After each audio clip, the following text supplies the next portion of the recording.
কারণ তুমি বেশি জোরে গেলে পড়ে যাবে। ম্যাক, তুমি তোমার হাত দুটো কিন্তু বেশি নাড়াচ্ছ। তোমাকে তোমার শক্তি বাঁচাতে হবে। তুমি জানো কি করতে হবে। সব থেকে কঠিন বিষয় এবার আসতে চলেছে। ও ও ও! এবার আছে বড় সুইঙ্গিং হ্যামার। এগুলো বিশাল। আর আমি দেখতে পাচ্ছি তুমি ব্যালেন্স বিমও রেডি করে রেখেছো। যদি এগুলো ওকে হিট করে তাহলে কিন্তু তুমি কি করছো? তোমার দেখে কি মনে হচ্ছে? মাথাটা দেখে।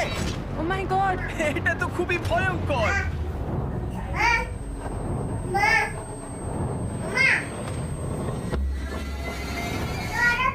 ওয়াও!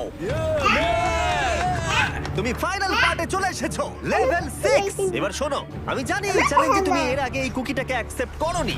যাই হোক, তোমার আর কুকির মধ্যে যে ইতিহাস রয়েছে সেটা দেখে আমি আর থাকতে না পেরে ওগুলোকে শেষবারের মতো ফিরিয়ে এনেছি। এটা তো তুমি শুরুতেই দেখালে, এখন আবার ফিরিয়ে কেন আনলে? এটার তো কোনো দরকার ছিল না। ঠিক আছে, আমি জানি